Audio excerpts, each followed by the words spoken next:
Praise the lord. దేవుని పరిశుద్ధ నామము ఈ మాటలను ఆలకిస్తున్న మనందరి ద్వారా మహిమపరచబడునుగాక. క్రీస్తునందు ప్రియులరా,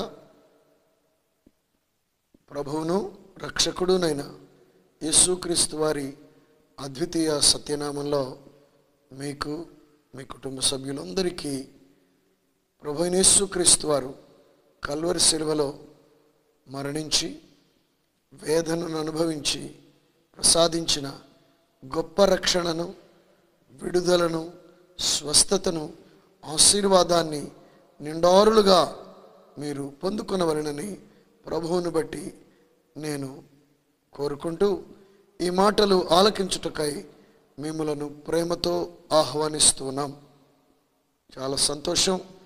ఈ విధంగా గుడ్ ఫ్రైడే దినాన ప్రభువుని ధ్యానించే, ప్రభు యొక్క శిలువ మరణాన్ని ధ్యానించే సదవకాశం పరిశుద్ధాత్ముడు మనకు దయచేసినందులకై సర్వత్రా మనం ఆయనకు కృతజ్ఞులమై ఉండబద్దులమై ఉన్నాం. దేవుని నామానికి మహిమ కలుగునుగాక. ఈ గుడ్ ఫ్రైడే శుభ శుక్రవారం, మంచి శుక్రవారాన్ని గురించి కొన్ని విషయాలు మీ గమనంలోనికి తీసుకుని రావడానికి ఈ ప్రత్యేకమైన సందేశాన్ని మీ ముందుకు తీసుకురావడం జరిగింది. సహజంగా ఒక వ్యక్తి మరణిస్తే అశుభంగా, కీడుగా మన ప్రాంతంలో పరిగణించటం అనేది మనందరికీ విదితమే. మరి యేసుక్రీస్తు ప్రభువారు మరణించినటువంటి మరణం, ఆయన అనుభవించినటువంటి శిక్ష ఏదైతే ఉందో, ఆయన మరణం మానవాళికి శుభముగా ఎందుకు మార్చబడింది? ఆయన మరణం మానవాళికి ఎందుకు శుభసూచకమైందనేది మనము గ్రహించవలసిన వారమై ఉంటూ ఉన్నాం. చూడండి, యేసుక్రీస్తు వారిని గురించి భక్తుడైనటువంటి ప్రవక్త అయిన యెషయా 9వ అధ్యాయము 6వ వాక్యంలో మరి ప్రవచిస్తూ ఒక పదం పలికారు. ఆశ్చర్యకరుడు అనే మాట వ్రాయబడింది. He is wonderful. ఆయన ఆశ్చర్యకరుడై ఉన్నారు. ఏమిటి ఆశ్చర్యం? ఆశ్చర్యం అంటే ఏమిటి అంటే సహజానికి అతీతమైనది, నార్మాలిటీకి, న్యాచురాలిటీకి బియాండ్గా ఉన్నది, అతీతముగా ఉన్నదానిని ఆశ్చర్యం అంటారు. లేదా సూపర్ న్యాచురల్ అనే పదాన్ని కూడా ఇంగ్లీష్లో మనం వినియోగించవచ్చు. యేసుక్రీస్తు వారి యొక్క జన్మమును మనం చూస్తే ఆయన జన్మము ఆశ్చర్యం. ఆయన జీవితాన్ని చూస్తే జీవితం ఆశ్చర్యం. ఆయన మరణాన్ని పరికించి చూస్తే కదా ఆయన మరణము మరింత మరింత మరింత ఆశ్చర్యం. జననం ఏ విధంగా ఆశ్చర్యం అంటే, ఓ ప్రత్యేకమైనటువంటి సర్వేలో తేలినటువంటి అంశం ఏమిటంటే, ఆదాము మొదలుకొని ఇప్పటి వరకు పుట్టి మరణించిన వారు 16 బిలియన్ పీపుల్. దట్ మీన్స్ 1600 కోట్ల మంది పుట్టి చనిపోయారు. ఈ తరములో పుట్టి ప్రస్తుత కాలమందు బ్రతికి ఉన్నవారు ఒక 800 కోట్ల మంది, 8 బిలియన్ పీపుల్. వెరసి 24 బిలియన్ పీపుల్, 2400 కోట్ల మంది ప్రజలు ఈ భూగ్రహమందు జన్మించారు. ఇన్ని 100 కోట్ల మంది ప్రజలలో యేసుక్రీస్తు వారి యొక్క జననం అత్యంత విశేషమైనది. ఎందుకని అంటే, ఆయన వలె ఈ 2400 కోట్ల మందిలో ఏ ఒక్కరూ కూడా జన్మించలేదు. ఏమిటండి ఆయన జన్మములో ఉన్న విశేషం అంటే, ఆయన భూగ్రహానికి రాకముందే దరిదాపుగా 3800 సంవత్సరాలకు పూర్వమే ఆయన భూగ్రహానికి రాబోతున్న సంగతి తెలియపరచబడింది. ఇప్పటికీ 3800 సంవత్సరాలు కాదు సుమా, ఆయన జన్మించే నాటికి. మాత్రమే కాకుండా ఆయన నేను ఫలానా గ్రామంలో జన్మిస్తానని ముందుగానే తెలియచేశారు. ఫలానా గ్రామంలో పెరుగుతానని ముందుగానే తెలియచేశారు. బెత్లెహేంలో పుడతానని ప్రవక్తల ద్వారా తెలియజేశారు. బెత్లెహేంలోనే జన్మించారు. నజరేతులో పెరుగుతానని ప్రవక్తల ద్వారా తెలియజేశారు. నజరేతులో పెరిగారు. ఆశ్చర్యకరుడుగా ఉంటారని లేఖనమందు రాయబడింది. ఆయన ఆశ్చర్య కార్యాలు చేశారు. కన్యక గర్భాన జన్మిస్తానని ముందుగానే తెలియజేశారు. కన్యక గర్భాన జన్మించారు. ఎవరైనా నేను కన్యక గర్భాన పుడతాను, ఫలానా విధంగా జన్మిస్తాను, ఫలానా ఊరిలో పుడతాను, ఫలానా ఊరిలో పెరుగుతానని మీకు తెలిసి ఎవరైనా చెప్పి జన్మించిన వారు ఉన్నారా అండి? ఎవ్వరూ లేరు. అందుకనే యేసు ప్రభు వారి యొక్క జన్మము అత్యంత విశేషం. ఆయన జన్మము మాత్రమే విశేషం కాదు, ఆయన జీవితం మరింత మరింత మరింత విశేషమైనది. ఏమిటి ఆయన జీవితం? ఆయన గాలిని గద్దిస్తే గాలి నిమ్మళమైపోయింది, తుఫానును గద్దిస్తే తుఫాను ఆగిపోయింది, సముద్రము మీద నడిచారు. అంతకుముందు కాలంలో ఎవరు ఎప్పుడు ఎక్కడ నీటి మీద నడిచిన దాఖలాలు లేవు. ప్రపంచ చరిత్రలో ఈత వేశారు, పడవ ప్రయాణం, ఓడ ప్రయాణాలు చేశారు, కానీ నీటి మీద ఒక వ్యక్తి నడిచిన దాఖలాలు ఉన్నాయండి? మీకు తెలిసి ఎవరైనా ఉన్నారా? ఎవ్వరూ లేరు. ఆయన నీటి మీద నడవడమే కాదు, ఒక పక్షవాత రోగి చాలా కాలముగా మంచాన పడిపోయాడు. 2 చేతులు 2 కాళ్ళు పని చేయడం లేదు, తన పని తాను చేసుకునే వైనం లేదు. అలాంటి వ్యక్తిని మంచం మీద మోసుకొస్తే ఒకే ఒక్క మాట అండి, నీ పాపములు క్షమించబడి ఉన్నవి అని పలుకుట తోడనే దిగ్గున లేచాడు. ఆయన నోటి మాటలో ఉన్న స్వస్థపరచు శక్తి బియాండ్ ద మెడికల్ సైన్స్. ఎథయిస్టులకు అందదు, మెడికల్ శాస్త్రవేత్తలకు సహితం అతీతమైనది. దిగ్గున లేస్తే ప్రభు చెప్పారు, నిన్నే మంచం మీద మోసుకొచ్చారో నాన్న, ఆ మంచాన్ని నువ్వు మోసుకెళ్ళమన్నారు. ఎంత ఆశ్చర్యం అండి! పుట్టిగుడ్డి వాళ్లకు తక్షణమే కళ్ళు ఇచ్చారు. మూగ చెవిటి వాళ్ళు ఆయన దగ్గరకు వచ్చినప్పుడు వారిని స్వస్థపరిస్తే చెవులు వినడం, నోరు మాట్లాడటం మొదలైంది. ఎంత అద్భుతం అండి! కుష్ఠరోగులు వేళ్ళు గోళ్ళు కాళ్ళు తినివేస్తే ప్రభువైన యేసుక్రీస్తు వారిని ముట్టి స్వస్థపరిస్తే తినివేసిన వేళ్ళు గోళ్ళు కాళ్ళు ఇవన్నీ మొలుచుకొచ్చి మామూలుగా మార్చబడ్డారు. ఎంత అద్భుతం అండి! ఆయన చేసినటువంటి కార్యాలు beyond the medical science, beyond the human knowledge, beyond the human technology. అంత మాత్రమే కాదండి, ఒక చిన్న పిల్లవాని ఆహారం 5 రొట్టెలు 2 చిన్ని చేపలు ప్రభువైన యేసుక్రీస్తు వారి చేతికి అందిస్తే దానిని ఆయన ఆశీర్వదించి 1000 మందికి పంచి ఇచ్చాడు. ఇంకా 12 గంపలు మిగిలిపోయినాయి. ఎంత ఆశ్చర్యం! ఇవన్నీ మనుషులెవరు అంతకుముందు చేయలేదు. యేసుక్రీస్తు మానవ జాతి చరిత్రలో ఇట్టి కార్యాలు చేసినటువంటి మహోన్నతుడు. ఇవన్నీ ఇట్లుండగా అసలు మరింత విశేషమైన అంశం ఏమిటో తెలుసునా? మానవ జాతికి, మనుషులకు ఈ భూప్రపంచమే తెలుసు.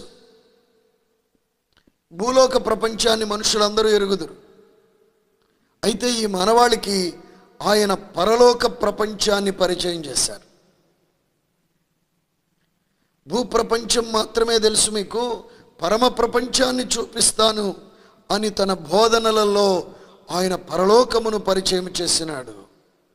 యేసయ్య జీవితంలో అత్యంత విశేషమైన ఘట్టం ఏమిటంటే ఆయన పరలోకాన్ని పరిచయం చేశాడు. నేను ఎందుకు వచ్చాననుకుంటున్నారు?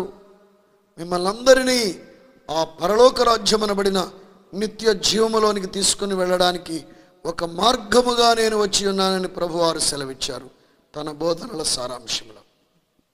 వెరసి ఆయన జీవితం విశేషం, ఆయన జన్మం విశేషం, ఆయన జీవితం విశేషం. జన్మము జీవితం మాత్రమే కాదండి, ఆయన మరణము మరింత మరింత మరింత మరింత విశేషం. ఏమిటండి? ఒక వ్యక్తి మరణం విశేషం ఎట్లవుతుంది? ఆయన మరణమును కొన్ని వేల సంవత్సరాలకి ముందే తన ప్రవక్తల ద్వారా ఆయన చెప్పించారు, తెలియచేయించారు. ఇప్పుడు ఆ లేఖనాలన్నీ చూపించడానికి సమయం లేదు, కానీ మచ్చుకు కొన్ని విషయాలు నేను మీతో మాట్లాడతాను. కీర్తనల గ్రంథము 22వ కీర్తనలో దావీదు భక్తుని ద్వారా 14వ వాక్యములో ప్రభువారు తెలియజేయించారు, నా ఎముకలన్నీ స్థానము తప్పి ఉన్నవి. ఆయన మరణించేటప్పుడు all my bones are out of joint అన్నాడు. ఆయన ఎముకలు అంటే ఆయన జాయింట్స్ అన్నీ కూడా అవుట్ ఆఫ్ జాయింట్గా మార్చబడతాయని ఆయన ముందుగా తెలియజేశారు. 22వ అధ్యాయం 18వ వాక్యంలో ప్రభువారు తెలియజేశారు కదా, నా వస్త్రములు వారు పంచుకొనుచున్నారు, నా అంగీ కొరకు చీట్లు వేయుచున్నారు. ఆయన వస్త్రాలు పంచుకుంటారని ఆయన మరణించిన క్షణాన ఆయన అంగీ చీట్లు వేస్తారని, చీట్లు వేసి మరి వారు పంచుకుంటారని ముందుగానే తెలియజేశారు. కీర్తనల గ్రంథం 69వ కీర్తన 21వ వాక్యాన్ని మనం పరిశీలన చేస్తే అక్కడ ఇలా వ్రాయబడింది. కీర్తనల గ్రంథం, ఈ రిఫరెన్సులు అవకాశం ఉంటే మీరు నోట్ చేసుకునే ప్రయత్నం చేయండి.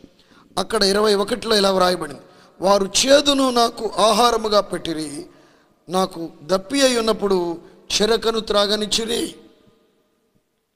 ఆయన సిలువ వేయబడే వేళ చేదు చెరకనందిస్తారని కూడా ముందుగానే ప్రవచింపబడిందనే సత్యాన్ని నేను మీతో పంచుకోవడానికి ఇష్టపడుతున్నాను. కీర్తనల గ్రంథం 34వ కీర్తన 20వ వాక్యాన్ని మనం పరిశీలన చేస్తే అక్కడ ఇలా వ్రాయబడింది, ఆయన వాని ఎముకలను అన్నిటినీ కాపాడును, వాటిలో ఒక్కటైనను విరిగిపోదు. సిలువ వేయబడినప్పుడు యేసయ్య ఎముకలలో ఒక్కటి కూడా విరిగిపోదని ముందుగానే ప్రవచించబడింది. 129వ కీర్తన 3వ వాక్యాన్ని కూడా మనం పరిశీలిస్తే అక్కడ ఇలా వ్రాయబడింది. 129వ కీర్తన 3వ వాక్యం ఎంత అద్భుతమైన సంగతి అండి. దున్నువారు నా వీపు మీద దునిరి, వారు చాళ్లను పొడుగుగా చేసేది. ఆయన వీపు మీద పడబోయే కొరడా దెబ్బలను గురించి ఈ లేఖనం ఈ విధంగా వ్రాయబడింది.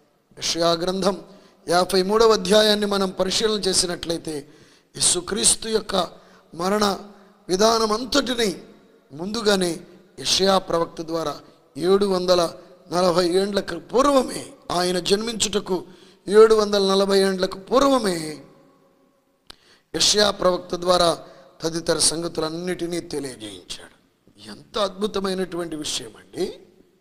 ఒక వ్యక్తి జన్మించక ముందే ఆ వ్యక్తి జన్మానికి వచ్చినటువంటి విషయాలు, అది ఒక వారం 2 వారాల, ఒక నెల 2 నెలల కాదు, వేల సంవత్సరాలకి ముందే ఆ వ్యక్తి జీవితాన్ని గురించిన ప్రవచనాలు, ఆ వ్యక్తి మరణమును గురించిన ప్రవచనాలు.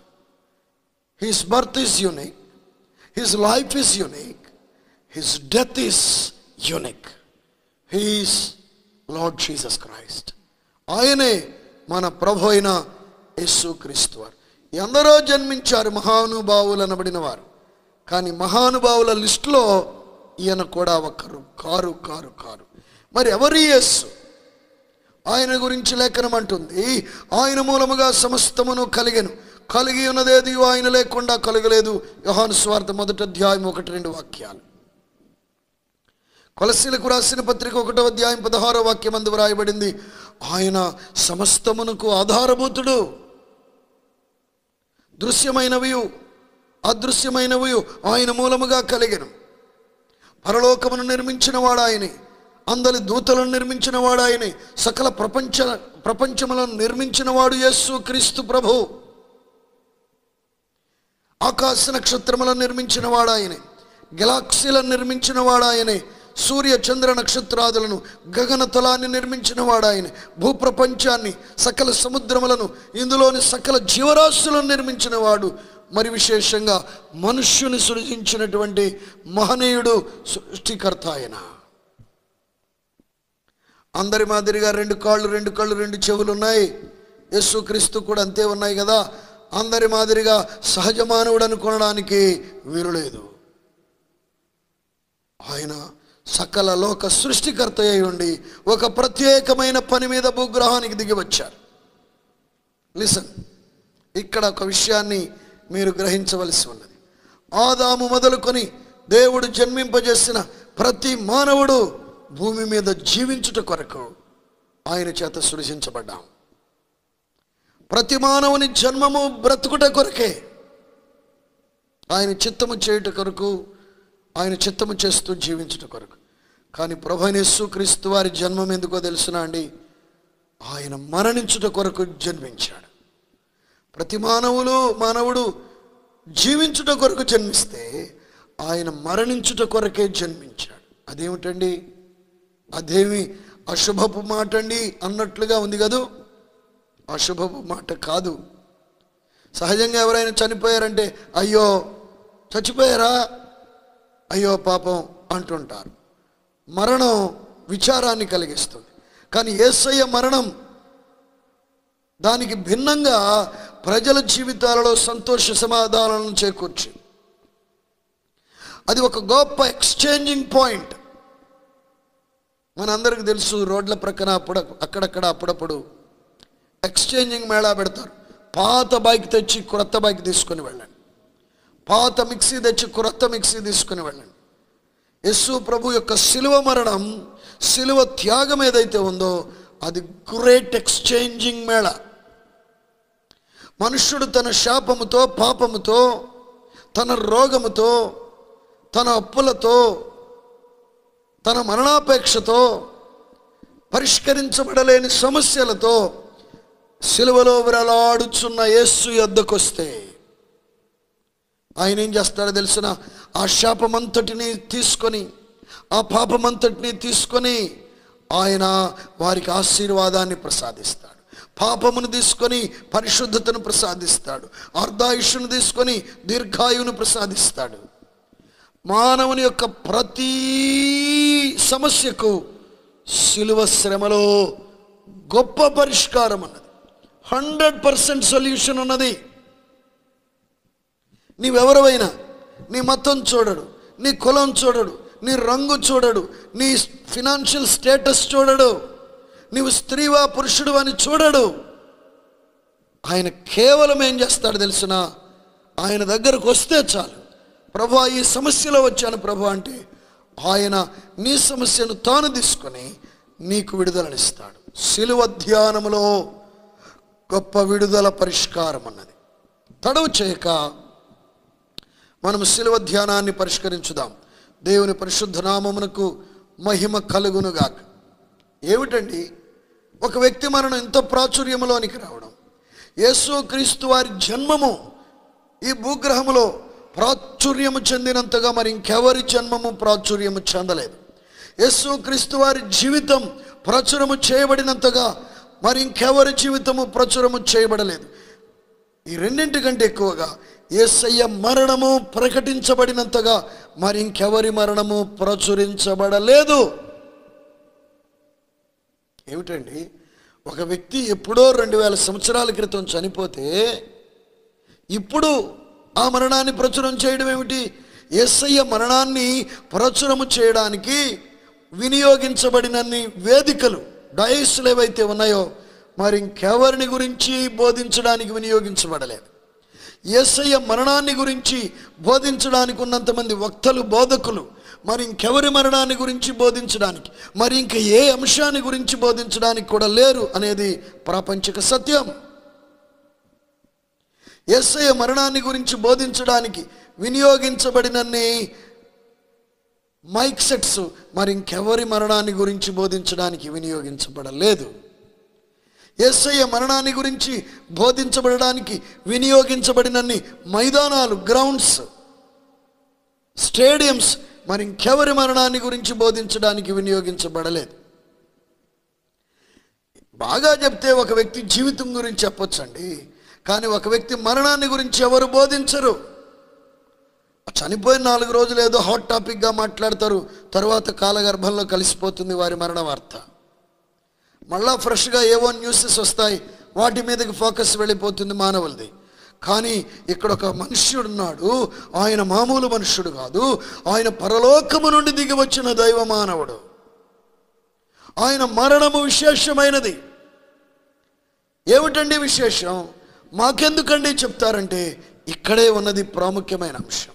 ఇక్కడే ఉంది పట్టుకొనవలసిన అంశం. సువార్త అనే పదం విన్నారు కదండి. సువార్త అంటే ఏమిటంటే Jesus came down to this world, he died for your self. My dear friends, my dear brothers and sisters, యేసు భూగ్రహానికి వచ్చింది నీ కోసం, ఆయన మరణించింది నీ కోసం. అదేమిటండి, ఆయన ఎప్పుడో ఎక్కడో చనిపోతే నా కోసం చనిపోవడం ఏమిటి? నా కోసం చనిపోవడం ఏంటండి? అదే నీవు గ్రహించవలసినటువంటి గొప్ప సత్యం, గొప్ప పరమార్థముతో ముడిపడిన అంశం. Jesus died for you sister. నీకోసం ఆయన చనిపోయింది. ఆయనకి మతాలు కులాలు ఉండవు.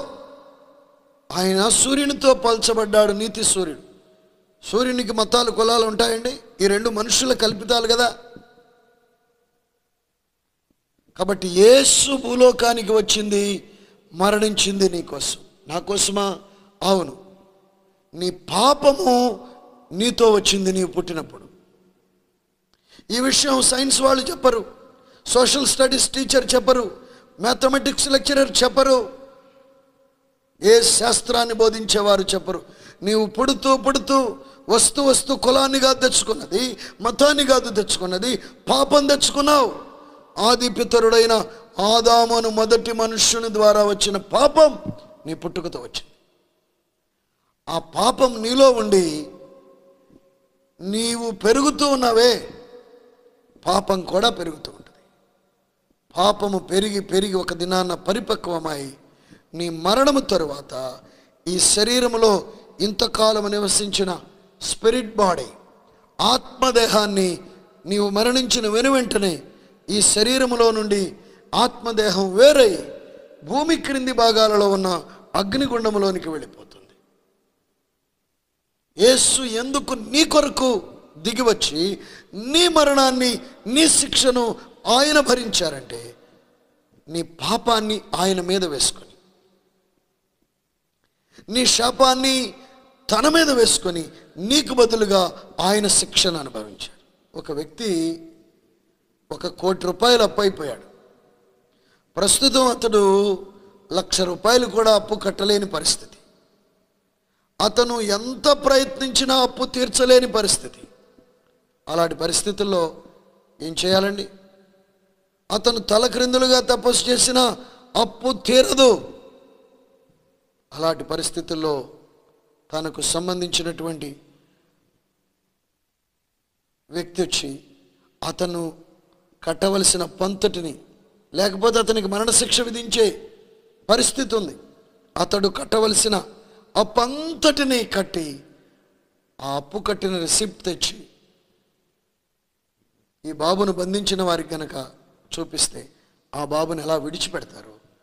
ప్రభువైన యేసు నీ పాపము నిన్ను బంధించి ఉండగా, పాపమనే అప్పు, తరతరాల శాపమనే అప్పు నీ తల మీద ఉండగా, ఆయన శరీరధారిగా భూగ్రహానికి దిగివచ్చి నీ పాప రుణాన్ని తన మీద వేసుకొని నీకు బదులుగా నీ స్థానంలో ఆయన మరణించారు. ఈ మాటలు వింటున్న ప్రియ శ్రోతలు, మిత్రులారా, ప్రతి వారి కొరకైన మాటలు ఇవి. కులమత భేదాలు లేవు. నీ వయసు ఏదైనా కావచ్చు, నీ వృత్తి ఏదైనా కావచ్చు, నీ పాపమును నీలో నుండి తీసివేయడానికి నీకు బదులుగా నీ స్థానంలో యేసుక్రీస్తు మరణించారు. ఈ సత్యాన్ని నువ్వు స్వీకరిస్తే ఆయన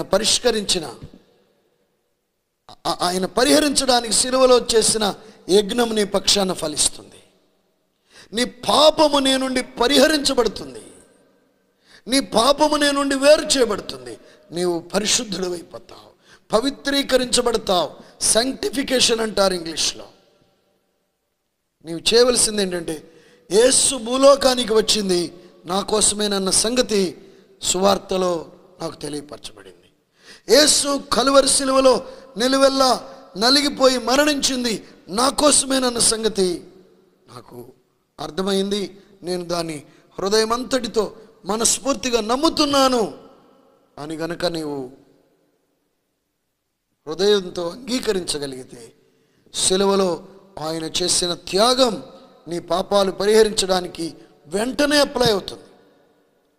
ఆ పాపాన్ని గనక, పాపమనే అప్పును గనక తీర్చుకోలేదనుకో, గవర్నమెంట్ వాళ్ళ దగ్గర, బ్యాంకుల వాళ్ళ దగ్గర ఏదైనా అప్పు తీసుకున్నారనుకోండి, తరతరాలకైనా నోటీస్ వస్తుంది. అంత తేలిగ్గా విడిచిపెట్టరు. అలాగే పాపం అనే అప్పు నిశ్చయంగా ఒకరోజు నిన్ను తీర్పులో నిలువబెట్టి నరకం అనే శిక్షకు పంపించే ప్రమాదం ఉంది.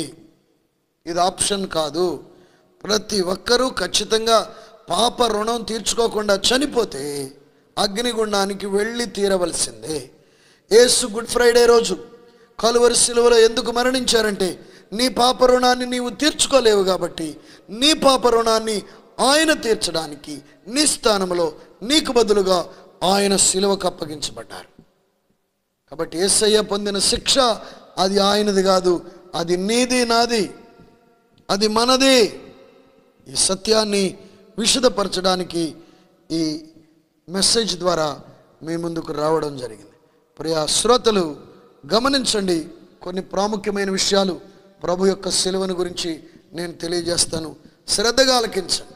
సిలువ అనే అంశాన్ని గురించి లేఖన సారాంశంలో నుండి కొన్ని ప్రత్యేకమైనటువంటి విషయాలను, చరిత్రలో నుండి కూడా కొన్ని విషయాలను మీకు తెలియజేస్తూ అందులో ఉన్న ఆత్మ సంబంధమైన ప్రత్యక్షతను కూడా పంచి ఇచ్చి ముగించే ప్రయత్నం చేస్తాను. శ్రద్ధగా ఆలకించాలని మనవి చేస్తున్నాను. ఒక 75 సంవత్సరాల క్రితం వరకు బ్రిటిష్ వారు ఇండియా దేశాన్ని ఎలాగున పరిపాలన చేశారో అలాగుననే యూదులను, ఇశ్రాయేలీలను అలనాడు యేసు ప్రభువారు సశరీరునిగా జీవించిన దినాలలో రోమా ప్రభుత్వం వారు ఏలుబడి చేస్తూ వచ్చారు.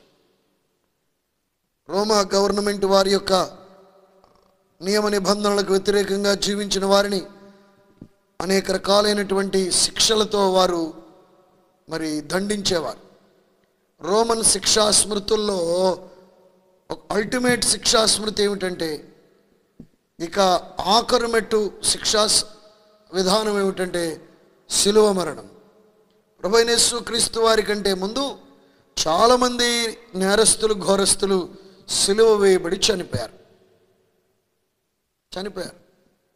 ఒకానొక దినాన్న మరి యేసు క్రీస్తు ప్రభు సిలువ వేయబడవలసి వచ్చింది. సిలువ మరణం అనగానే అది శాపానికి సూచనగా ఉన్నది.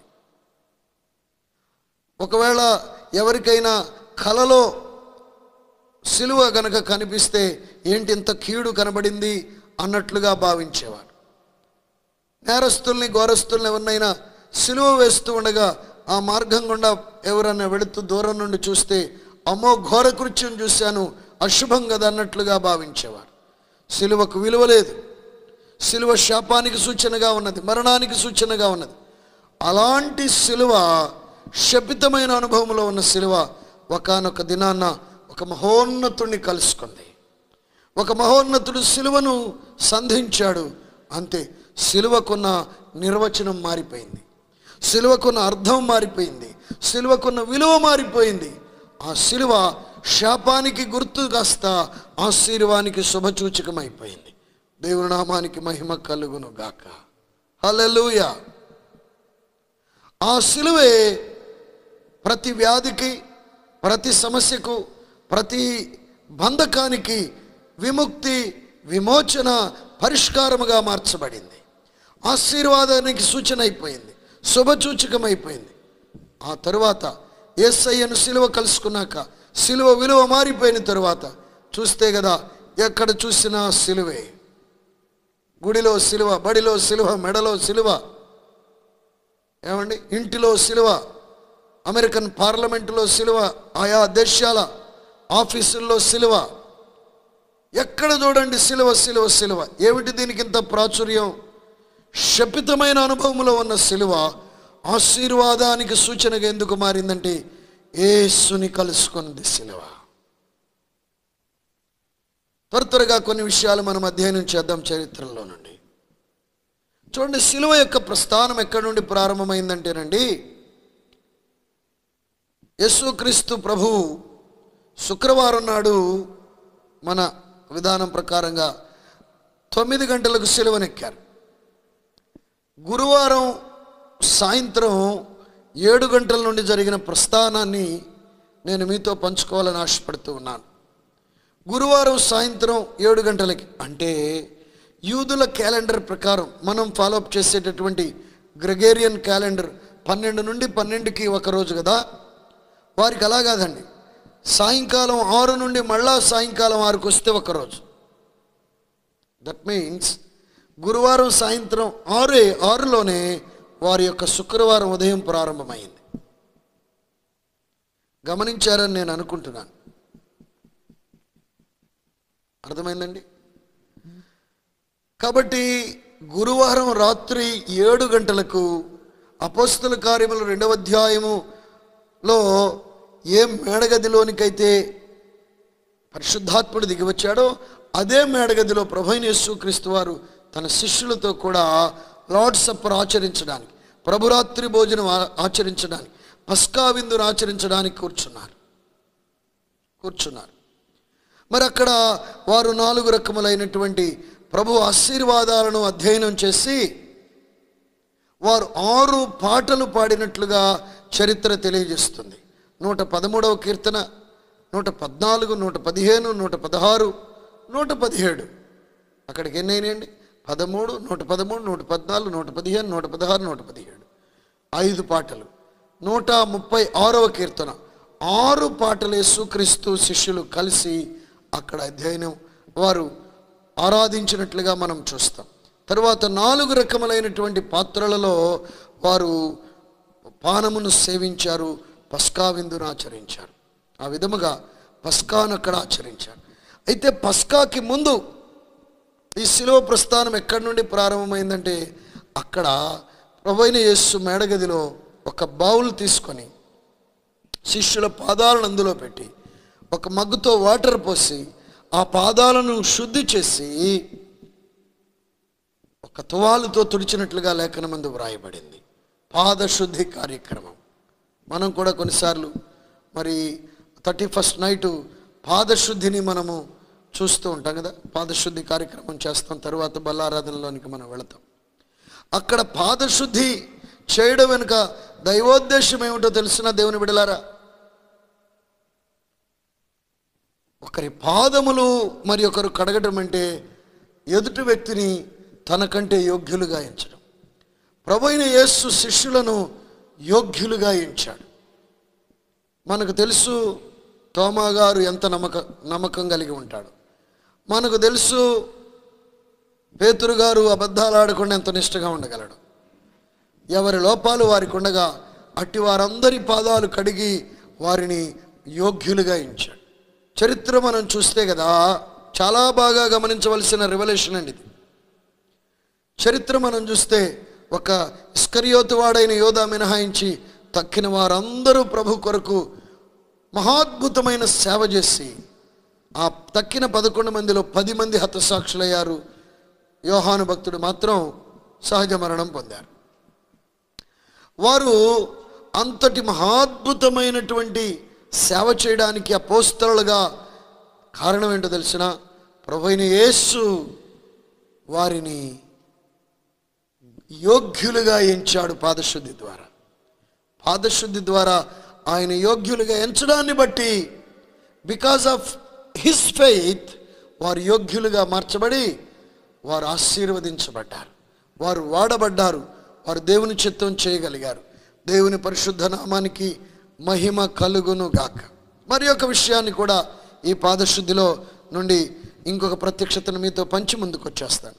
శ్రద్ధగా గమనించాలని ప్రభువుని బట్టి నేను మీకు మనవి చేస్తున్నాను. ప్రియా దైవ జనాంగమా, శ్రద్ధగా ఆలకించ. పెంతెకోస్తు పండుగ దినాన పరిశుద్ధాత్ముడు ఎక్కడ కుమ్మరించబడ్డారండి? మేడగదిలోని.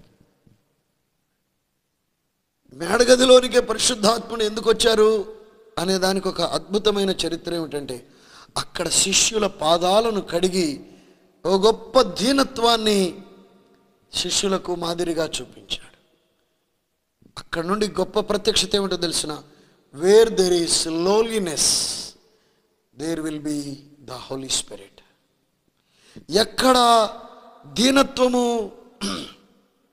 చోటు చేసుకుంటుందో అక్కడ పరిశుద్ధాత్మ కుమ్మరింపు ఉంటుంది అని మనం గ్రహించాలి. ఈ విధంగా పాదశుద్ధితో ప్రారంభమైన ఈ శిలువ త్యాగం లేదా ఈ శిలువ యాత్ర పాదశుద్ధి చేసుకొని పస్కా విందును ఆచరించి వారు కైఫా ఇంటి ప్రక్కగా ఉన్నటువంటి మెట్లను దిగి వారు కేద్రోను వాగు దాటుకొని ఎదురుగా ఉన్న ఒలీవల కొండ మీదకి అప్పెక్కారండి. దరిదాపుగా ఈ మేడగది నుండి వారు ప్రభువైన యేసుక్రీస్తు వారు వెళ్ళినటువంటి ఆ యొక్క గెత్సెమనే తోట దరిదాపుగా 7 కిలోమీటర్ల దూరం. ఈ 7 కిలోమీటర్ల దూరాన్ని వారు రాత్రివేళ అంటే ఈ మేడగదిలో lord supper 7 PM to 9 PM జరిగితే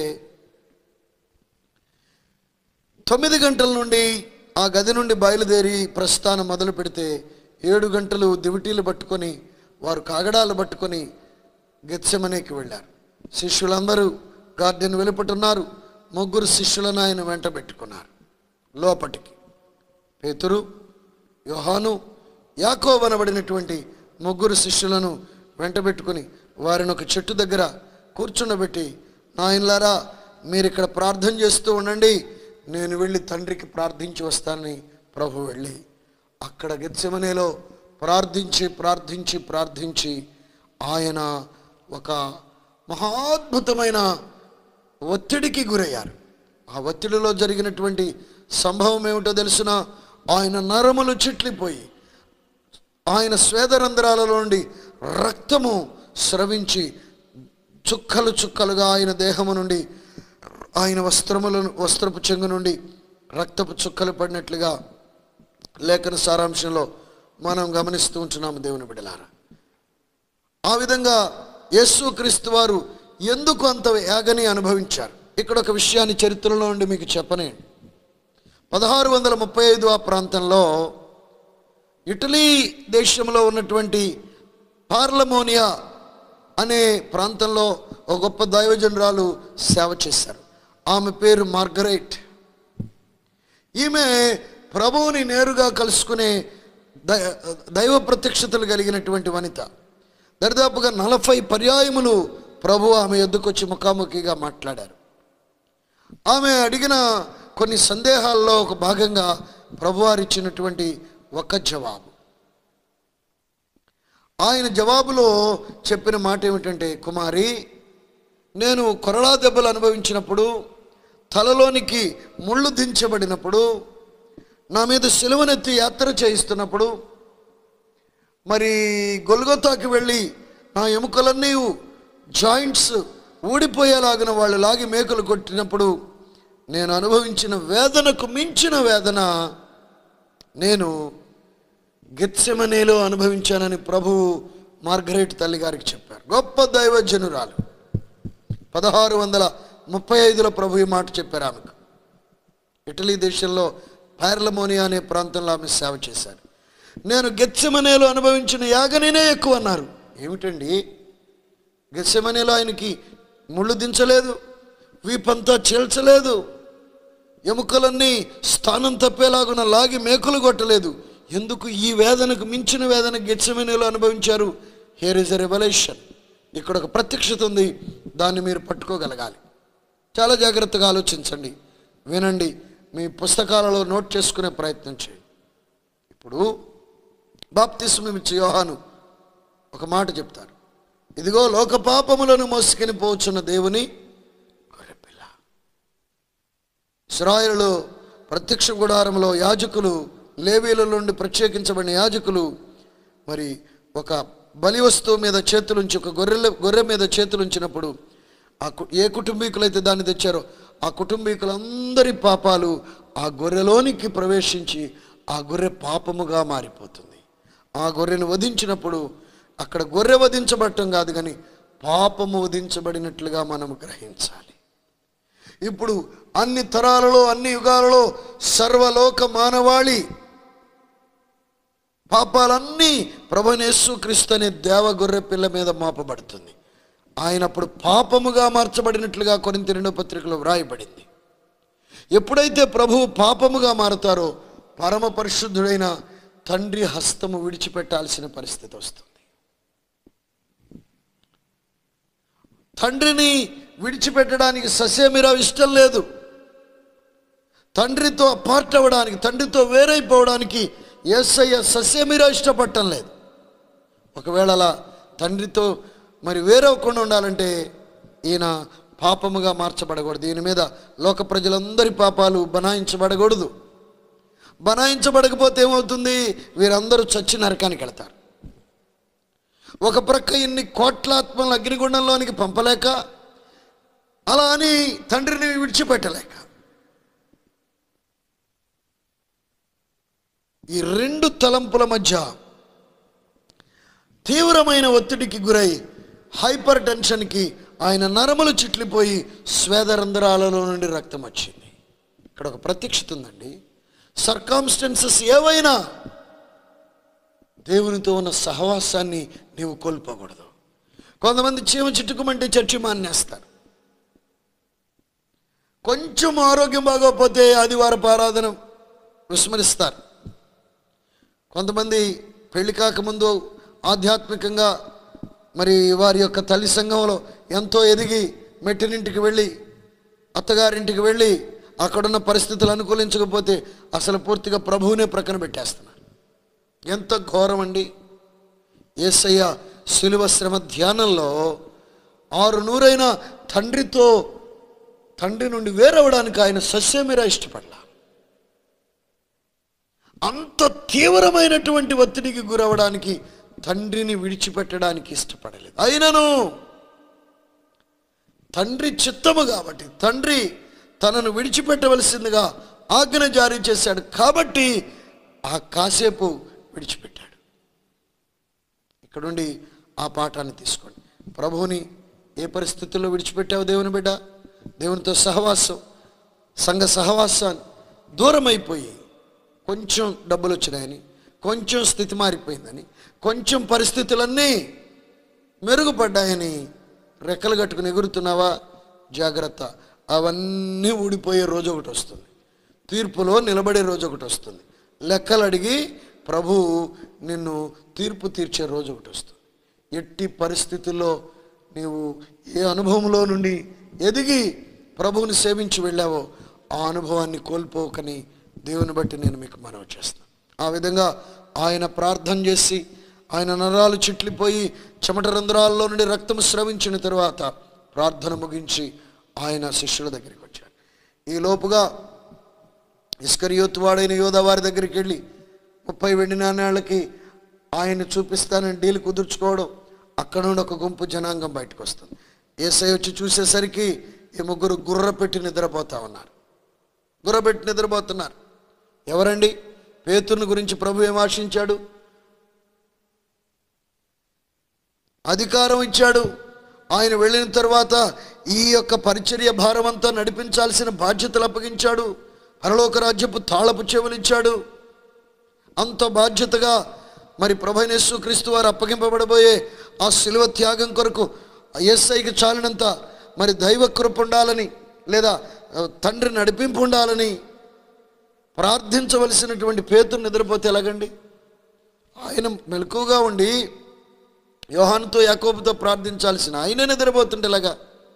ఒక ప్రక్కన వీళ్ళు నిద్రపోతుంటే అవతల ప్రక్కన యేసయ్యని లేకుండా చేయాలని, ఆయన రాజ్యాన్ని తుత్తినేలు చేయాలని, ఆయనను అరెస్ట్ చేయాలని ఒక పెద్ద టీము రాత్రివేళ నిద్రపోకుండా తీవ్రమైన నెట్వర్క్ చేస్తూ ఉన్నారు. ప్లాన్ల మీద ప్లాన్లు గీస్తూ ఉన్నారు.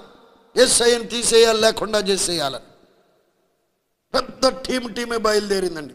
600 మంది రోమన్ ఆర్మీ, రోమా సైనికులు 600 మంది, 400 మంది యెరూషలేము దేవాలయం దగ్గర కావలి కాసే కావలివారు పోలీసులు, ఇంకొక 200 మంది ఇజ్రాయెల్ పార్లమెంటు సన్హెద్రీం సభ, అక్కడ కాపలా కాసేటటువంటి ఇంకొక 200 మంది పోలీసులు, 600 మంది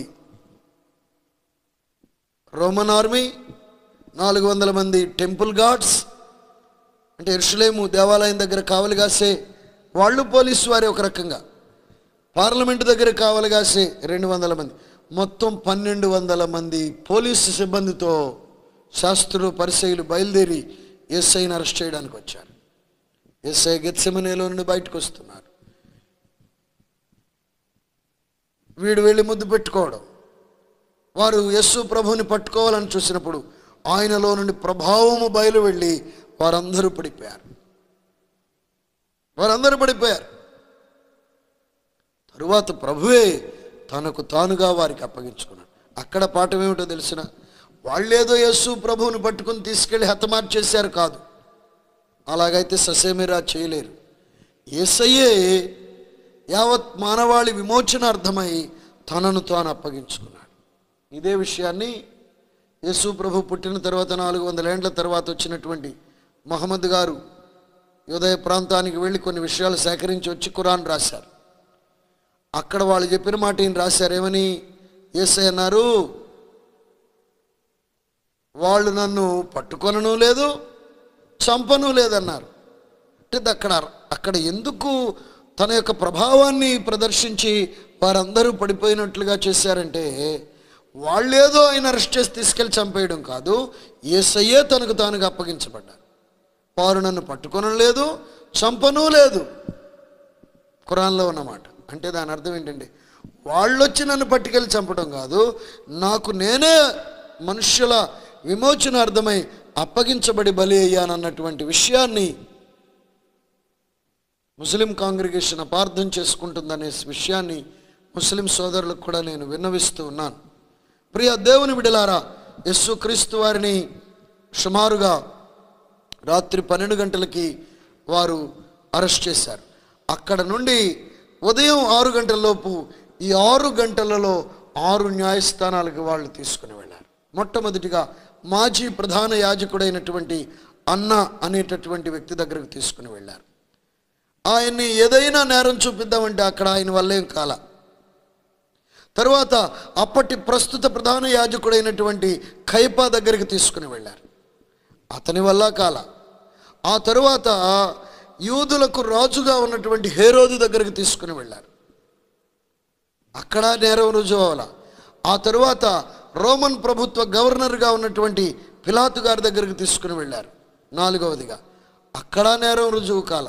చివరిగా సన్హెద్రీం సభకు తీసుకుని వెళ్ళారు, అక్కడ నేరం రుజువు కాల. మళ్ళీ ఎక్కడా వర్కౌట్ అవ్వకపోయేసరికి 2వసారి పిలాతు దగ్గరకు తీసుకొని వస్తారు. మొత్తం 6 చోట్లకి తిప్పారు వారు. సహజంగా యూదుల శిక్షాస్మృతి ఏమిటంటే రాళ్లతో కొట్టి చంపటం. రోమన్ల శిక్షాస్మృతి ఏమిటంటే సిలువ వేసి చంపడం. ఇప్పుడు ఈయన ధర్మశాస్త్రానికి భిన్నంగా ప్రవర్తిస్తే యూదుల శిక్షాస్మృతి ప్రకారంగా రాళ్లతో కొట్టి చంపొచ్చుగా. ఈ 6 చోట్ల తీసుకుని వెళ్ళిన దాంట్లో 4 కోట్లు వాళ్ళవేగా. వాళ్ళు ఎందుకు ఇచ్చేయరు? వాళ్ళు ఎందుకు రోమా శిక్షా స్మృతి ప్రకారంగా నువ్వు ఫలానా చోట తప్పు చేసావని రుజువుపరచలేకపోయారు? మత్తయి సువార్త 5వ అధ్యాయంలో మనం చూస్తే 17వ వచనంలో ప్రభు అంటారు, ధర్మశాస్త్రములైనను ప్రవక్తల వచనములైనను కొట్టివేయవచ్చునని తలంచవద్దు, నెరవేర్చుటకే గాని కొట్టివేయుటకు నేను రాలేదు. ఆకాశమును భూమియు గతించిపోయిననే గాని ధర్మశాస్త్రం అంతయు నెరవేరు వరకు దాని నుండి ఒక పొల్లైనను ఒక సున్నైనను తప్పిపోదని నిశ్చయముగా మీతో చెప్పుచున్నాను. నేను రోమాపత్రిక 10వ అధ్యాయము 4వ వాక్యంలో ఉన్నటువంటి విషయాన్ని నేను మీ గమనంలోనికి తెస్తున్నాను, శ్రద్ధగా గమనించండి. రోమాపత్రిక 10వ అధ్యాయము 4వ వాక్యములు ఇలాగ వ్రాయబడింది, క్రీస్తు ధర్మశాస్త్రమునకు సమాప్తి అయి ఉన్నాడు. అంటే ధర్మశాస్త్రం అంతటినీ నెరవేర్చిన ఏకైక మహోన్నతమైన వ్యక్తి ప్రభువైన యేసు. అందుకని వాళ్ళు మాజీ ప్రధాన యాజకుడు తప్పు పట్టలేకపోయాడు, ప్రధాన యాజకుడు కైపా తప్పుపట్టలేకపోయాడు, సన్హెద్రీము సభవారు తప్పుపట్టలేకపోయారు, హేరోదు దగ్గర కూడా ఏ నేరము వాళ్ళు చూపించలేకపోయారు. నాలో పాపమున్నదని మీలో ఎవడైనా రుజువు చేయగలడా అని లోకమునకు సవాలు విసిరిన పరమ పరిశుద్ధుడు యేసయ్య. దేవునికి స్తోత్రము కలుగును గాక. ఆమేన్. ఆయన వారికి ఎక్కడా లభించలేదు. 6 కోర్టుల్లో ఎక్కడా నేరం ఎందుకు రుజువు కాలా? ఆయనలో ఏ లోపం లేదు కాబట్టి. ఆయన సిలువ వేయండి, సిలువ వేయండి అని కేకలు వేస్తూ ఉన్నారు. పిలాతు దగ్గరికి తీసుకొస్తే ఈ లోపు వాళ్ళ మిస్సెస్ వచ్చారు. ఏమండి, నాకు ఒక దర్శనం వచ్చిందండి, కల వచ్చిందండి,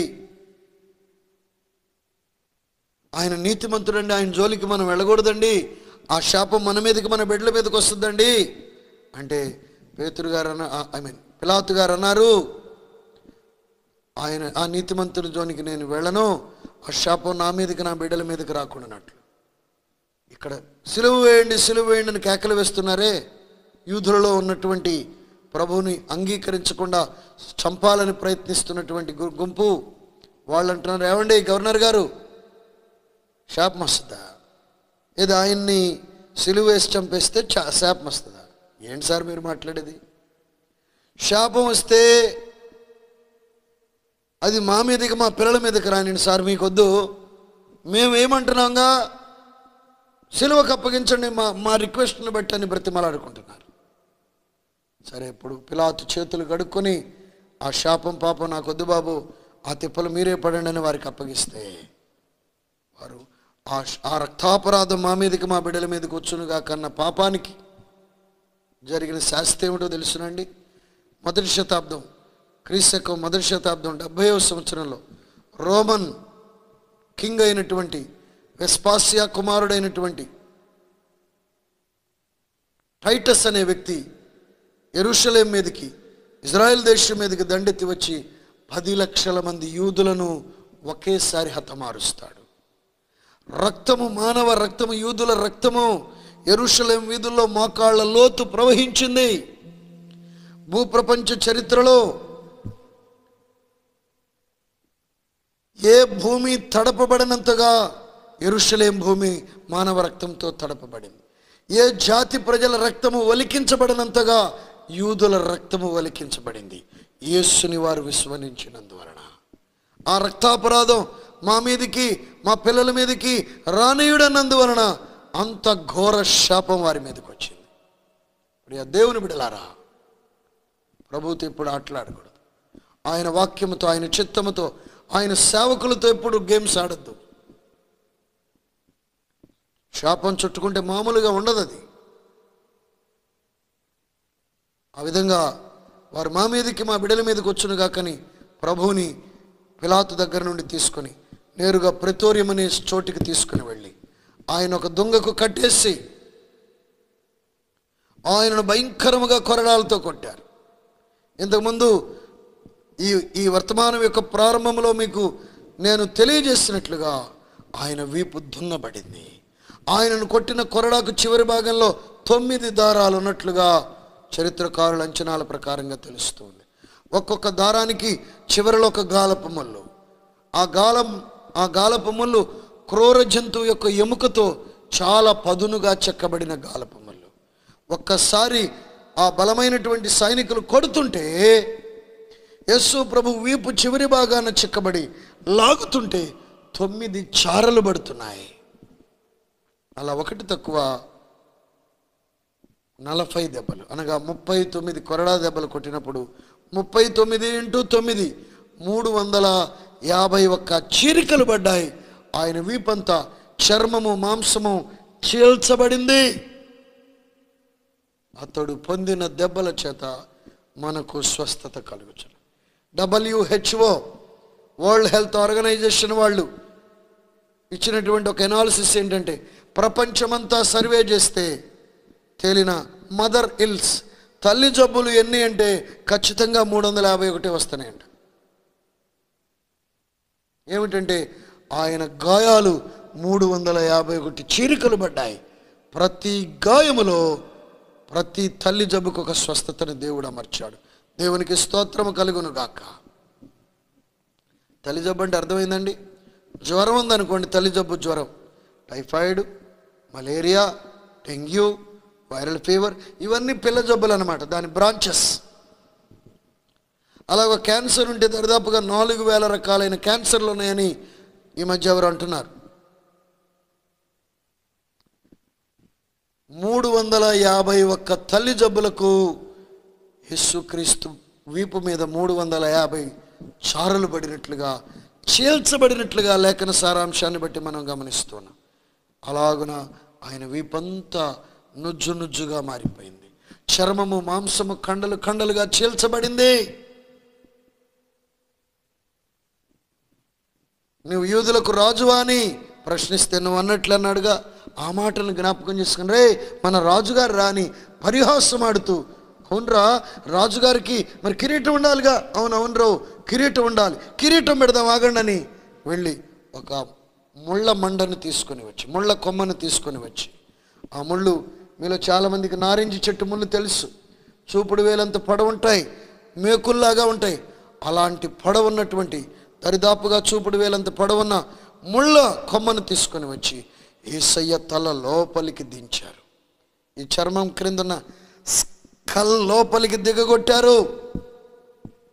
నొసట్లో 3 ముళ్ళు, చుట్టూ 15 ముళ్ళు, మొత్తం 18 ముళ్ళు దిగగొట్టినట్లుగా ఒక సర్వేలో, అంచనాలో తేల్చబడింది. ఇటీవల కాలంలో ఆయన దేహానికి చుట్టిన ఒక క్లాత్ దొరికితే దాని మీద 1,00,000 గంటలు రీసెర్చ్ చేశారండి. ప్రపంచ చరిత్రలో ఇప్పటి వరకు ఏ అంశం మీద 1,00,000 గంటల రీసెర్చ్ జరగల. ఆ 1,00,000 గంటల రీసెర్చ్లో యేసు ప్రభువారి తలకు చుట్టినటువంటి ఆ క్లాత్ను బట్టి 18 ముళ్ళు దించినట్లుగా ఓ అంచనా ఇచ్చారు. 18 ముళ్ళు తల లోపలికి దించారు. మరొక అంశం ఏంటో తెలుసునా అండి? యేసు ప్రభు తల కొట్టిన ముళ్ళ కొమ్మ ఎండ తగిలితే షింక్ అయిపోద్ది, అది ఇలా ముడుచుకుపోద్ది అన్నమాట. ఎండ తగిలితే ఇలా ముడుచుకుపోద్ది. యేసయ్యను తలలోనికి దించి ఎండలో వేలాడదీసినప్పుడు అది అలా నొక్కేస్తూ ఉండగా ఆయన తలలో నుండి రక్తము ధారలు ధారలుగా స్రవిస్తుంది. ఊరికే టోపీ మాదిరిగా తల మీద పెట్టలేదండి, తల లోపలికి ఎలక్ట్రీషియన్ సుత్తితో మేకును గోడ లోపలికి ఎలా దిగ్గొడతాడో అలా ఆయన తల లోపలికి ఆ ముళ్ళు దించబడ్డాయి. అది నీ శిక్ష, నా శిక్ష. అలాగా ఆయన్ని అపహాస్యం చేస్తూ ముళ్ళ కిరీటాన్ని కొట్టి దరిదాపుగా 105 కేజీల బరువున్న సిలువను ఆయన మీద మోపారు. ప్రెతోరియము నుండి గొల్గొతాకు యాత్ర ప్రారంభించారు. 1.25 km అంటే 1.5 కిలోమీటర్ దూరం ఘాట్ రోడ్లో, రాళ్లదారిలో ఆ బరువైన సిలువను ఆయన మీద ఎత్తి మోపుతూ మధ్యలో ఆయనను వెనక నుండి తన్నుతున్నారు, ముఖం మీద ఉమ్మి వేస్తున్నారు, ముఖం మీద ముసుకేసి బాక్సింగ్ వాళ్ళు గుద్దినట్లుగా గుద్దుతున్నారు. నువ్వు ప్రవక్తవా? అయితే నిన్ను ఎవరు గుద్దారో వాళ్ళ పేరు చెప్పునైనా అని అపహాస్యం ఆడుతున్నారు, పరిహాసం ఆడారు. ఆధ్యాత్మికంగా హింసించారు. ఆయన ముఖం మీద ఉమ్మివేసి మానసికంగా హింసించారు. మరొక చరిత్రకారుడైతే అక్కడ రాణువ వారు వినియోగించినటువంటి ఆ గుర్రముల యొక్క ఆ యొక్క ఎరువు తీసుకొని యేసు ప్రభు ముఖం మీద కూడా విసిరి కొట్టినట్లుగా చరిత్రకారులు రాశారు. మానసికంగా హింసించడానికి అది సూచనగా ఉంది. ఉమ్మి వేయుట, ముఖం మీద అలా చేయటం. ఒక ప్రక్కన శరీరాన్ని చిత్రవద చేస్తున్నారు, ఇంకో ప్రక్కన ప్రవక్తవా అని ఆయన ఆధ్యాత్మికతను శంకించారు. 3 రకాలైనటువంటి యాగనీస్. ఆధ్యాత్మికంగా అనగా ఆత్మీయంగా హింసించబడ్డాడు, మానసికంగా హింసించబడ్డారు యేసయ్య, ఆయన శారీరకంగా ఎంతో హింసించబడ్డారు. ఈ త్రికోణ హింసను అనుభవిస్తూ ఎట్టకేలకు తుట్టతుదకు ఆయన గొల్గొతా సిలువ వేయబడు చోటుకి ఆ యొక్క సిలువను మోసుకొచ్చాడు. అది నీ పాప భారం, నా పాప భారం. సిలువను మోసుకొచ్చిన తరువాత ఆయనను సిలువ మీద పండుకొనబెట్టి ఆయన చేతిలోనికి ఒక మేకుని దిగగొట్టారు. రెండవ మేకుని దిగగొట్టడానికి ఆయన రెండవ చేతిని పట్టుకుని బలముగా లాగుతున్నప్పుడు ఈ కీర్తనల గ్రంథం 22వ కీర్తన 14లో ప్రవచనం నెరవేర్చబడాలి. నా ఎముకలన్నీ స్థానము తప్పి ఉన్నవి. All my bones are out of joint అన్న లేఖనం. ఇంగ్లీష్లో all my bones are out of joint అన్నాడు. అనగా రెండవ మేకు దిగగొట్టడానికి ఆ బలమైన సైనికులు పట్టి లాగుతున్నప్పుడు, ఉదాహరణకి ఆయన మొదటి మేకు ఎడమ చేతిలో దిగొడితే కుడి చేతిలో మేకు దిగగొట్టడానికి లాగుతున్నప్పుడు ఎడమ చేతి రిస్ట్ దగ్గర మణికట్టు దగ్గర జాయింట్ డిస్లొకేట్ అయ్యింది. ఎడమ చేతి ఈ ఎల్బో దగ్గర జాయింట్ వదిలేసింది. ఎడమ చేతి భుజం దగ్గర జాయింట్ వదిలేసింది. కుడి చేతి భుజం దగ్గర, కుడి చేతి ఎల్బో దగ్గర, కుడి చేతి మణికట్టు దగ్గర 6 చోట్ల ఆయన ఎముకలు స్థానం తప్పాయి. 6 చోట్ల ఆయన ఎముకలు స్థానం తప్పాయి చేతులకి. అలా రబ్బర్ దీయబడినట్లుగా సాగదీసి ఆయన్ని రెండవ మేకు దిగొట్టారు. గెత్సెమనేలో నరాలు చిట్లిపోతే ఇక్కడ సాగదీస్తున్నప్పుడు నరాలు సాగినాయి, కండరములు సాగినాయి, జాయింట్స్ డిస్లొకేట్ అయినాయి. ఎంత వేదన అంటే చెప్పలేని వేదనండి. తరువాత ఆయన 2 కాళ్ళు పట్టుకొని బలంగా గుంజారు. ఆయన 2 తుంట్ల దగ్గర ఇక్కడ కాలుకుండే బాల్స్ ఇక్కడ జాయింట్స్ డిస్లొకేట్ అయినాయి. 2 మోకాళ్ళ దగ్గర జాయింట్స్ డిస్లొకేట్ అయినాయి. 2 చీలమండల దగ్గర జాయింట్లు డిస్లొకేట్ అయినాయి. కాళ్ళకు 6 చోట్ల జాయింట్స్ డిస్లొకేట్ అయితే చేతులకు 6 చోట్ల 12 చోట్ల జాయింట్స్ డిస్లొకేట్ అయినాయి. మనం ఒకవేళ ఏదైనా కాలు జారి పడిపోబోతుంటే చేయడ్డు పెడితే ఎక్కడన్నా ఒక చోట చిన్నగా వైదొలిగితే వచ్చేటటువంటి ఆ పోట్లు ధనులు అంటారు కదా, ఆ పెయిన్స్ చాలా యాగనీగా ఉంటాయండి. 12 చోట్ల ఆయన జాయింట్స్ అన్ని డిస్లొకేట్ అయిపోతుంటే ఆయన అల్లాడిపోయాడు. దేవుని బిడ్డలారా, 3 మేకుల మధ్య ఆయనను కొట్టి ఆ భయంకరమైనటువంటి సిలువను అలాగా లోతుగా త్రవ్విన గుంటలోనికి అలా కుదించినప్పుడు 3 మేకుల మధ్య ఆయన అలాగన కదిలాడాడు. 9 గంటలకు సిలువనెక్కించారు. సాయంత్రం 3 గంటలకు ప్రాణం విడిచిపెట్టారు. 6 గంటల సేపు ఆయన పడిన వేదన అంతెంత కాదు. గెత్సెమనేలో నరాలు చిట్లిపోయినాయి. 6 చోట్ల అన్యాయపు తీర్పునిచ్చారు. ప్రెతోరియంకు తీసుకొచ్చి వీపంతా నాగటి సాళ్ల వలె 351 సార్లు చీరికలిచ్చారు. 18 ముళ్ళు తలలోపలికి దిగ్గొట్టారు. భయంకరమైన 105 కేజీల బరువున్న శిలువ మ్రానును మోయించారు. పిడిగుద్దులు గుద్దారు, ముఖం మీద గుద్దారు, ఉమ్మి వేశారు, అపహాస్యం చేశారు. తర్వాత అక్కడికి తీసుకుని వెళ్ళి జాయింట్లన్నీ కదిలిపోయి సాగిపోయి నరాలు సాగిపోయి ఊడిపోయేలాగున బహు భయంకరంగా లాగి 3 మేకుల మధ్య సాగదీసి బంధించారు. చర్మకారుల గురించి మీలో కొంతమందికి ఐడియా ఉండొచ్చు. చర్మాన్ని సాధుపరచడం కొరకు టైట్గా లాగి మేకులు కొడతారు. అలాగా యేసయ్యను టైట్గా లాగి మేకులు కొట్టారు. అలాంటి వేదనలో ఉండి ఆయన 7 మాటలు పలికారు. అందులో మొట్టమొదటిది, తండ్రి వీరేమి చేయుచున్నారో వీరెరుగరు గనుక వీరిని క్షమించమని. ప్రియ దేవుని బిడ్డ, నేను ముగిస్తున్నాను. చాలా విషయాలు ఉన్నాయి కానీ చెప్పడానికి సమయం లేదు.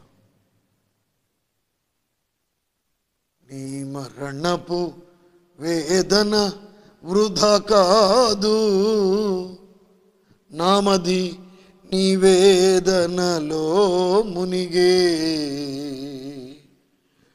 మన మనస్సు ఆయన వేదనలో మునిగి తేలాలని లేఖనం మనకు పాఠం బోధిస్తుంది. మరొక భక్తుడు ఇలా రాశారు,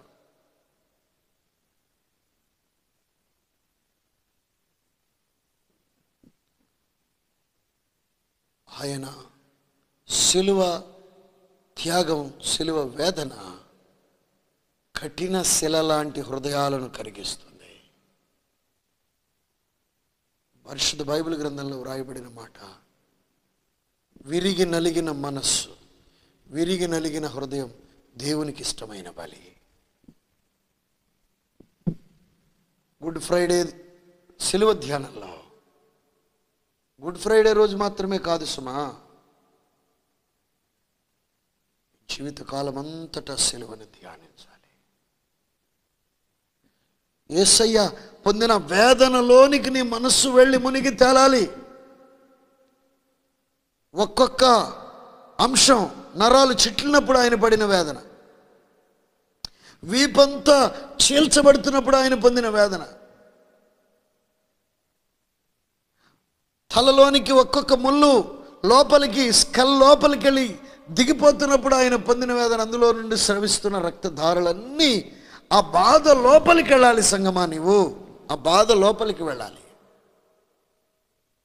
ఎక్కడున్నాం మనం? ఇంకా చింతలేది కేసు పుట్టిన దగ్గరే ఉన్నామా? లాలి లాలి అమ్మ దగ్గరే ఉన్నామా? సిలువ వేయబడిన యేసుని ధ్యానిస్తున్నామా? దేవుని పరిశుద్ధ నామానికి మహిమ కలుగునుగా. సిలువ వేయబడిన యేసు అనగా సిలువ శ్రమను నీవు ధ్యానిస్తే నీ మనస్సు, నీ హృదయము విరిగి నలిగి విరిగి నలిగి విరిగి నలిగి, రెఫరెన్స్లు చూపించడానికి సమయం లేదు, నీ అంతరంగంలో ఉన్న నీ మనస్సు, నీ హృదయం విరిగి నలిగి ఆత్మ సంబంధమైన కన్నీరు బయటకు వస్తుంది. ఎప్పుడైతే నీ ఆత్మ సంబంధమైన కన్నీటితో యేసయ్య పాదాలు కడుగుతావో, మొదట కన్నీళ్లతో యేసయ్య పాదాలను ఒక్కొక్క బొట్టు కార్చి తడిపే అనుభవం, ఇంకా అనుభవంలో నువ్వు ముందుకెడితే ప్రభువు పాదాలను తడిపే అనుభవము. ఆమేన్, ఆమేన్. చూసారండి, ప్రభు పాదాలను కన్నీళ్లతో తడిపి కడిగే అనుభవంలోకి నీకు వస్తే సిలువ శ్రమను ధ్యానిస్తుండే. ఇంతకుముందు చెప్పాను కదా, ఇటలీ దేశంలో పార్లమోనియా అనే ప్రాంతంలో సేవ చేసిన 1635లో సేవ చేసిన మార్గరెట్ అనే గొప్ప దైవజనురాలు, ఆమెతో ప్రభు ఒకసారి చెప్పారు, నా కుమారి, ఎడతెగక నా సిలువ శ్రమను ధ్యానించి నేను నీ కోసం ఎంత చేశాను అర్థం చేసుకొని నన్ను బహుగా ప్రేమిస్తూ ఉంటే, నాకు స్టికానై నాకు బహు దగ్గరవుతూ ఉంటే, ఎడతెగక నా సిలువను ధ్యానిస్తూ ఉంటే 12 రకాలైన దీవెనలు నేను నీ మీదకి పంపిస్తానని చెప్పారు. సంఘ చరిత్రలోని అనుభవాలండి ఇవి. 12 రకాలైన మైటీ బ్లెస్సింగ్స్. ధ్యానిస్తావా సిలువను? ప్రతిరోజు ఎడతెగక సిలువను ధ్యానించు సంగమా. కన్నీళ్ళు ఊటలుగా వస్తాయి, తల జలమయమవుతుంది. సియోను కుమారి ప్రాకారమా, నదీ ప్రవాహములే నీ కన్నీరు పారని మన లేఖనం నెరవేర్చబడుతుంది. దివారాత్రములు కన్నీరు పారనేమో. కన్నీళ్లు వస్తున్నాయా? కానుకలు ఇస్తున్నారు, మంచిదే. చర్చిలకు వెళ్ళొస్తున్నారు, మంచిదే. కన్నీరు వస్తుందా? క్యాథరిన్ కుల్మన్ అనే దైవజనరాల ద్వారా ప్రభు 24 లక్షల రికార్డెడ్ మిరకల్స్ చేశారు. పుట్టికుంటాళ్ళు నడిచారు, పుట్టిగుడ్డాళ్ళకి కళ్ళు వచ్చినాయి. క్యాథరిన్ కుల్మన్ అనే దైవజనరాల ద్వారా ఆవిడ ఒకసారి సేవకులు కూటం పెట్టి ఒక ప్రేయర్ రిక్వెస్ట్ చేసిందంట. అయ్యలారా, మీకు వందనాలు, మీరంతా దైవజనుల అభిషేక్తులు, ప్లీజ్ ప్రే ఫర్ మీ. ఏమని ప్రార్థన చేయము అమ్మగారు మీ గురించి అంటే, ఆవిడేమందో తెలిసిన, నేను ఈ మధ్యకాలంలో సిలువను ధ్యానిస్తుంటే నా కళ్ళ నుండి నీళ్లు రావడం లేదు, నా కన్నీటి గ్రంథులు ఎండిపోయాయి, ఇదివరకు వచ్చినంత ధారాపాతకంగా నీళ్లు రావడం లేదు, నా కోసం ప్రార్థించండి. ఆయన సిలువ శ్రమలో మునిగి తేలితే గొప్ప శక్తి పుట్టుకొస్తుందండి. జనరేటర్ ఆడటం మొదలైతే పవర్ జనరేట్ అయినట్లుగా సిలువను నీవు ధ్యానిస్తూ ఉంటే శక్తి పుట్టుకొస్తుంది. ఆ శక్తే నీ భర్తను మార్చేది, ఆ శక్తే నీ కుమారుణ్ణి మార్చేది, ఆ శక్తే నీ అల్లుడిని మార్చేది, ఆ శక్తే నీ ఇంట్లో ఉన్న రక్షణ పొందని వ్యక్తులను మార్చేది, ఆ శక్తి దేశాధినేతలను దర్శించేది. పట్టపగలు మిట్ట మధ్యాహ్నం అపొస్తలుల కార్యములు 9వ అధ్యాయం 3వ వాక్యములో దర్శించినట్లుగా ప్రభువు దర్శించడానికి దిగి ఆయనను రప్పించే శక్తి ఆ శక్తి. ఈ చెవులు విన్నాయి. 4-5 వాక్యాలు అపోస్తలుల కార్యములు 9వ అధ్యాయంలో, సౌలా సౌలా, ఎవరి దినాన క్రైస్తవ సంఘానికి వ్యతిరేకంగా ఉండి క్రీస్తు సామ్రాజ్యాన్ని నాశనం చేస్తాం, సువార్త లేకుండా చేస్తామంటున్నారో అట్టి వాళ్ళతో ప్రభువు నేరుగా పట్టపగలు మిట్ట మధ్యాహ్నం మాట్లాడే రోజులు రాబోతున్నాయి. when it is possible. సంగమా, నీవు కన్నీరు విడిచిన వేళ, సంగమా నీవు ఎప్పుడు కన్నీరు విడవగలవు? సిలువ శ్రమను ధ్యానించాలి ప్రతిరోజు. మహిళలు పురుషుల క్యారేజ్ గడ్డి పంపించి, పిల్లలకు స్కూలుకు పంపించి, ఇంట్లో ఉండి లేఖనాన్ని ధ్యానిస్తూ సిలువ శ్రమను ధ్యానించండి. కన్నీళ్లతో పాదాలు కడగండి. ఒక భక్తుడు ఇలా పాడారు, పాదాలునే కడుగనా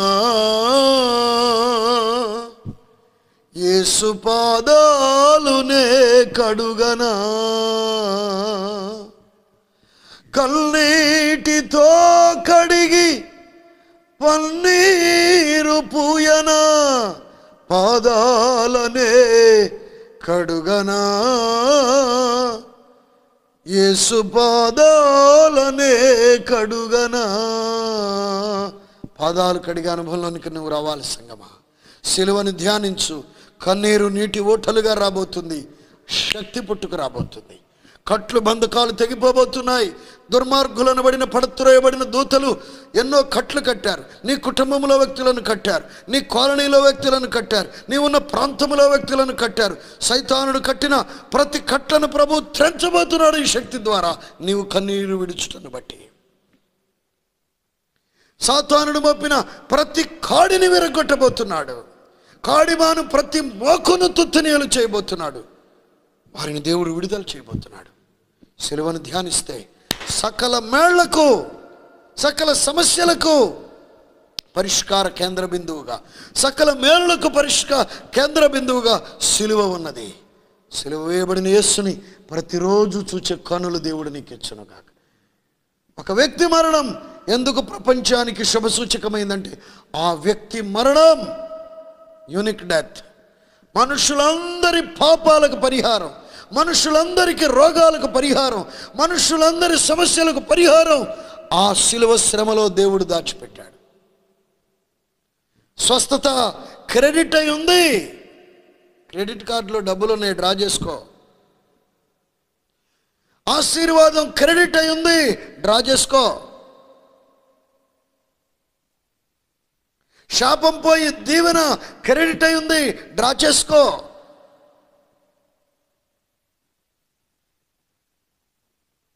యేసయ్య సిలువలో వేలాడుతూ నేను ఒక ప్రశ్న అడుగుతున్నాడు దినాన, నా కుమారి, ఆ ముళ్ళు నీవు నీ తలలో దిగగొట్టబడవలసినవి, ఆ నీ వైపు మీద కొట్టబడవలసిన కొరడా దెబ్బలవి, నీ చేతులలో దిగగొట్టబడవలసిన మేకలవి, నీ నరాలు సాగిపోవాలి, చిట్లిపోవాలి, నీ జాయింట్స్ అన్ని తప్పాలి.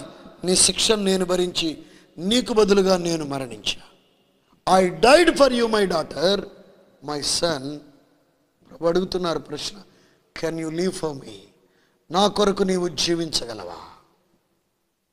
నా చిత్తము చేయుట కొరకు, నా రాజ్యము స్థాపించుట కొరకు, అనేక ఆత్మలను అగ్నిగుండము నుండి తప్పించుట కొరకు కెన్ యూ లివ్ ఫర్ మీ అని ప్రభు అడుగుతున్నారు. ఐ డైడ్ ఫర్ యూ, నేను నీ కొరకు చనిపోయాను బిడ్డా, నువ్వు నా కొరకు జీవిస్తావా? ఈ మాటలు వింటున్న దేవుని బిడ్డలారా, వింటూ ఉండగానే ప్రార్థనలో ఏకీభవించండి. ప్రార్థనలో ఏకీభవించండి. ప్రభా, నాకు బదులుగా నా స్థానంలో నా తలలో దిగగొట్టబడవలసిన 18 మేకుల్లాంటి ముళ్ళు, నా వీపు మీద పడవలసిన కొరడా దెబ్బలు నీ వీపు మీద వేయించుకున్నావు. అమ్మో, నా కుమార్తె వీపు మీద వద్దు, నా కుమారుడు వీపు మీద వద్దు, నా వీపు మీద కొట్టండి అని ప్రేమను చూపావు. నన్ను అడుగుతున్నావా ప్రభా, నేను నీ కొరకు చచ్చిపోయాను బిడ్డా, నువ్వు నా కోసం బ్రతుకుగలవా అని ఒక తీర్మానం పరిశుద్ధాత్ముడు ఈ వర్తమానం వింటూ ఉండగా నిన్ను సంధించినట్లయితే, నేను జీవిస్తాను ప్రభా, అనేక ఆత్మలు నీ కొరకు సంపాదించుట కొరకు, అనేక ఆత్మల అగ్నిగుండము నుండి తప్పించుట కొరకు నేను నీ కొరకు జీవిస్తాను ప్రభా. మీరు ఎక్కడున్నా మీరు ప్రార్థనలో ఏకీభవించి ఈ తీర్మానాన్ని పరిశుద్ధాత్ముడు మీతో చేయించడానికి ప్రేరేపిస్తుంటే మీ కుడి హస్తం పైకెత్తండి. నేను మీ కొరకు ప్రార్థన చేయబోతున్నాను. నేను నీ కొరకు జీవిస్తానే సయ్యా అని ఒక మాట చెప్పండి. గుడ్ ఫ్రైడే అంటే ఏదో 4 మాటలు ధ్యానించుకుని వెళ్ళిపోవడం కాదు, సిలువ శ్రమలోనికి వెళ్ళాలి. యేసన్న గారి పాటల ఆ పుస్తకంలో ఉన్నటువంటి లేఖనమందు, ఆ పుస్తకంలో మనం విన్నాం కదా, భక్తుడు ఇలా ఆలపించారు. నీ త్యాగమే నా ధ్యానము, నీ కోసమే నా శేష జీవితం. యేసయ్య త్యాగం, యేసయ్య శిలువలో అనుభవించిన యాగని నీ ధ్యానం కాగలదా? శ్వాస మీద కాదు ధ్యాస, యేసు శిలువలో నలిగిపోయిన ఆ నలుగుడి మీద నీ ధ్యాస రావాలి. అదండి ధ్యానం అంటే. అక్కడి నుండి దైవ శక్తి పరలోక ధననిధిని తెరచి దేవుడు అనేక అద్భుతాలకు సప్లిమెంట్స్ అక్కడి నుండి పంపబోతున్నాడు. You will never be the same again. నీవు ఇప్పుడున్నట్లుగా ఉండవు. నీ చరిత్రను మార్చివేయబోతున్నాడు. నీ రోగ చరిత్రను తీసివేసి నిన్ను ఆరోగ్యవంతునిగా ఆరోగ్యవంతురాలుగా చేయబోతున్నాడు. నీ అప్పుల ఊపిని తొలగించి నిన్ను ఆర్థికంగా దీవించివేయబోతున్నాడు. నీ ఆయుష్ను పొడిగించబోతున్నాడు. నీ బిడ్డల్ని ప్రయోజకులను చేయబోతున్నాడు. You will never be the same again. You just come to the cross of Jesus Christ. You just meditate the crucifixion of Jesus Christ. ఆయన సిలువను ధ్యానించుట కొరకు ఆయన సిలువ యొద్దకు రా. నీ చరిత్రను మార్చబోతుంది సిలువ త్యాగం. నీ శాపాన్ని ఆశీర్వాదంగా మార్చి నీ చరిత్రను తిరగరాయబోతుంది. రాసి పెట్టుకో ఈ మాట. ప్రార్థన చేసుకుందాం. చేతులు పైకెత్తిన వారు ఏకీభవించే ఉండండి. మీ తీర్మానాన్ని ప్రభు వాడుకొనబోతున్నాడు. మిమ్మల్ని క్రొత్త తైలంతో అభిషేకించి మిమ్మల్ని వాడుకొనబోతున్నాడు. ప్రేమగల తండ్రి, మహాపరిశుద్ధుడా, మిమ్మల్ని స్తుతించి ఆరాధించి ఘనపరిచి మహిమపరుస్తుంటున్నా. నాయన, స్కిప్ అవ్వకుండా ఈ లేఖనమంతటిని అధ్యయనం చేసిన మా ప్రియ సహోదరులను నిండారులుగా ఆశీర్వదించండి. నీ శిలువ త్యాగము లోపలికి వెళ్ళి అధ్యయనము చేసి మనస్సు హృదయము విరిగి నలిగి ముక్క చెక్కలై నలిగి పొడైపోయి కన్నీళ్ల పర్యంతమైపోయి కన్నీళ్లతో పాదాలను తడిపి కన్నీళ్లతో పాదాలను కడిగే అనుభవంలోనికి తెచ్చి తద్వారా గొప్ప ఆత్మల పంట కోయడానికి ఒక్కొక్కరిని వినియోగించు. పరమందు ఇహమందు కూడా బహుగా దీవించబడిన వ్యక్తులుగా ఆశీర్వదించమని యేసుక్రీస్తు వారి దివ్యనామమున స్తుతించి ప్రార్థించి వేడుచున్నాము పరమ తండ్రి. ఆమేన్, ఆమేన్, ఆమేన్. గుడ్ ఫ్రైడేలో ప్రభువు సిద్ధపరిచిన ప్రతి విమోచన, ప్రతి రక్షణ, ప్రతి ఆశీర్వాదాన్ని మీకు, మీ కుటుంబ సభ్యులందరికీ నిండారులుగా యేసయ్య దయచేయునుగాక. ఆమేన్, ఆమేన్, ఆమేన్. God bless you.